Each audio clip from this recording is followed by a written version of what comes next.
Hey now! What is up, everybody? My name is Mike Brown, aka Review King MB, and this is my 31 days of horror movie reviews. And it's my very first time watching, well, because I watched the first one, I figured I might as well watch Creepshow 2! Creepshow 2 is a 1987 film that's not directed by George A. Romero, although apparently he did the screenplay of this. While this is still based on short stories by Stephen King, this is directed by Michael Gornick. And the plot, well, we have your similar anthology, setup, outlet of how these stories are told, where you get the wraparound story is you have this young kid who, I don't know if he's like delivering packages or what he's doing, but he gets this comic book from this old creepy man, clearly a person wearing like a horrible mask.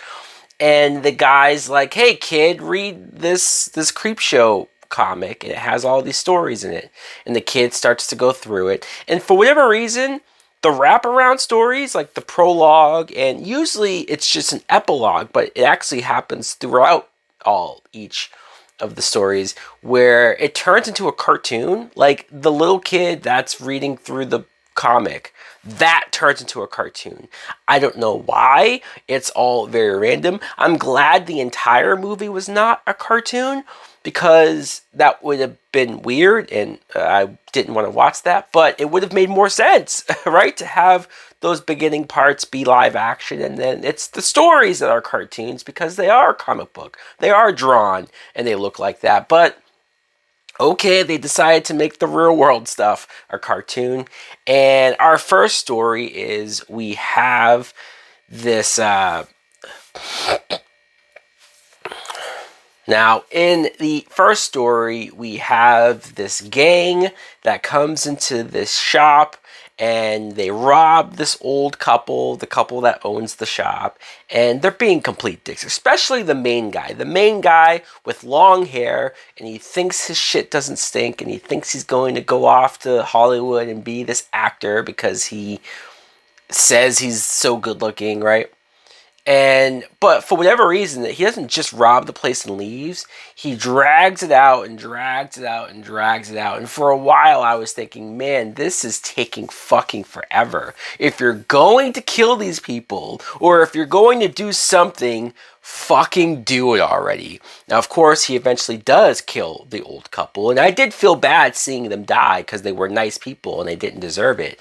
But holy shit, did they drag this out fucking forever. Even his two buddies were like, "Come on, man, let's get out of here. What the fuck are you doing?" It's all like, of course that was scripted, but it felt like it was the actor saying, "How much longer are we going to stay in this fucking shop?" So they leave, and before this happened, though, this Native American guy who lived in the area, he gives the shop owners this statue of a Native American. And after the robbery and killing, the Native American statue comes to life. How or why it comes to life, I don't know.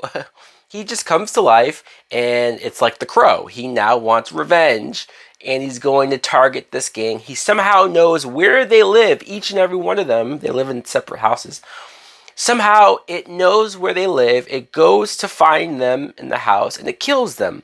But the problem is that because the robbery and the setup took so long, that by the time you get to the kills are so short, the kills are so anticlimactic, the kills are so just whatever. Even the main dude, who's the biggest asshole, the guy with the long hair, even when the statue comes to kill him, they cut away from the kill. You don't even get to sit and enjoy that man's death. So that was kind of lame. That was a little anticlimactic. The next story we have is called The Raft. This is probably the best story, or at least the story that intrigued me the most, because you had these four people who are gonna, it felt like Friday the 13th or something along those lines, where they're driving out to spend some time at this lake. They're gonna go swimming and they're gonna go have fun and drink and whatever the fuck. And they go out there. They go into the lake, and one of the guys notices that there's this black gooey shit in the lake. And at first he's like, "What the fuck?" Right? He's looking at it. He's trying to figure it out. And then he notices that it starts to move and come closer towards them. So he's yelling at the girls to hurry up and swim over to this raft. They all go onto the raft. And they quickly realize that this thing is like a blob. It really is like the Blob. If you've seen the movie The Blob, it's like a blob in the water where if it touches you or attaches itself to you, it will eat you, it will devour you, it will melt your skin off. Like, that's how brutal this thing is.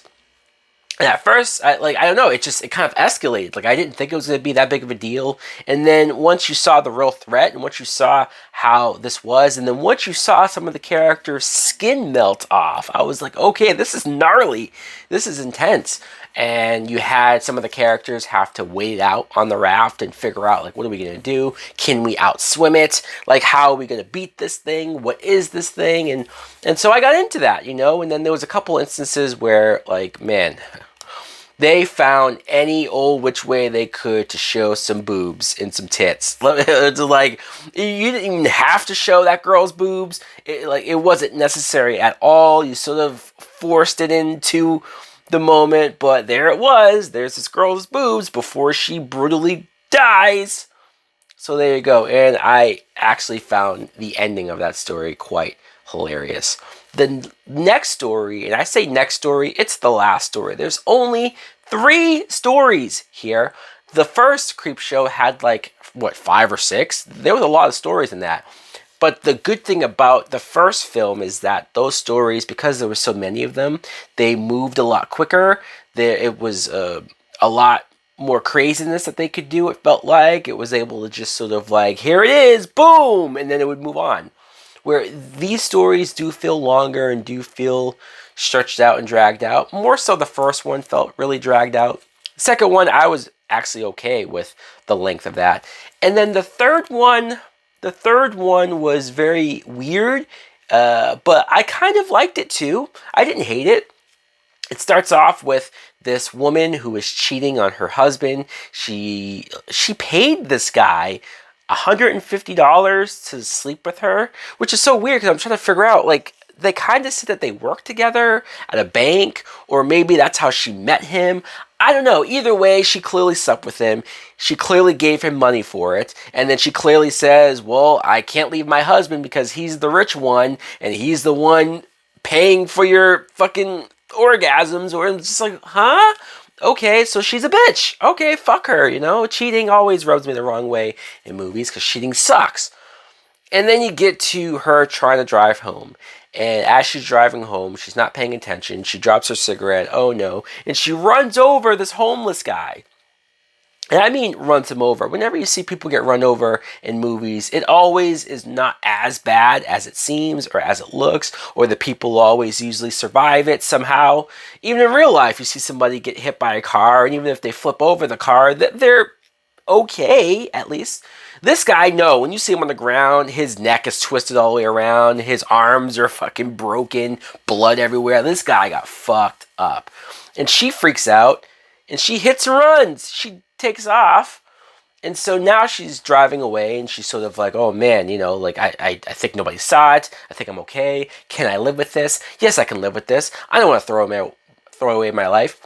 And then she starts to see the homeless man. Like, she starts to imagine him attacking her in the car. And this homeless guy, over and over again, even though he now looks like a zombie because he's dead, right? He keeps saying to her over and over again, thanks for the ride, lady. Thanks for the ride, lady. And she's freaking out, and he's trying to get into the fucking window and grab at her. Thanks for the ride, lady. And this is fucking just wild. It's wild. It's crazy. It's over the top. But for whatever reason, I had fun with it. I found it pseudo entertaining, seeing her get crazier and crazier, not know how to deal with this fucking thing. She even like shoots him in the head, and she crashes her car into him up against a tree, and yet he still keeps coming, right? It's like he won't die for good, and it was driving her mad. And maybe it was that actress who at first she was just sort of like whatever, generic, and as it got crazier, she got crazier, and I thought she got better even with her acting. And I noticed this in the first Creepshow movie, that the only black actor in the film was the help. It was the last story where the one guy, he's the maintenance guy, and the asshole dude says to him, hey, your kind's only good to be the help or some shit. And I made a mental note about that and said, okay, of course the one black guy is treated like this. But I didn't mention it. I didn't mention it in the review at all. So for anybody who thinks I keep talking about black actors and how they're treated, especially in old horror movies, but this second one, the only black actor in the second movie is a homeless man who is brutally murdered and run over by a car. Granted, she did it by accident. But he comes back as a zombie, gets shredded, his body just mutilated by this woman, and he only has one line over and over again, thanks for the ride, lady. And then he eventually turns into this mongoloid-looking thing with his eyeball hanging halfway down and his jaw down. The ending of that story, I didn't quite understand like what was going on. Was she imagining it the whole time and she just drove herself crazy? Or was there really a supernatural thing going on? Maybe that's the point. We're never supposed to know. I didn't really care for the cartoon ending, with the real. I just was like, okay, this is kind of dumb. Why is this in cartoon? Why can't we just have this in live action? Maybe it's a budget thing. Maybe they realized they wouldn't have been able to make those giant fucking plant things, those Venus flytraps or whatever. But this movie isn't terrible. I do think that the first story was too long. I don't care for the cartoon stuff. And I do wish maybe there was at least one more story. But there was two out of three stories that I enjoyed. I think that's a win. It's something that I at least am okay with saying that I have now watched with Creepshow. Anyways, guys, thanks for watching. Let me know in the comments below if you too have seen Creepshow 2. What do you think of it? Do you like it? Do you love it? Did you grow up on it? Is it better than the first one for you?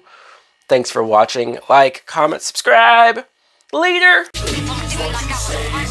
Souls taken over by a devilish path. You got me walking on broken glass. Kicking down the door with a Jason mask, with a deck don't machete, but you motherfuckers know it's heavy. Anytime you're ready, you can get you with a Bowie. Setting up to blow me, but the bitch don't know me. Who's going? I'm going. You know, I know that the man in the mirror is my next rival. Time goes and I never thought I'd live so fast. Staring at the world from the end of my glass. Turned into a dark place, severed my brain. I done dropped out of class, but I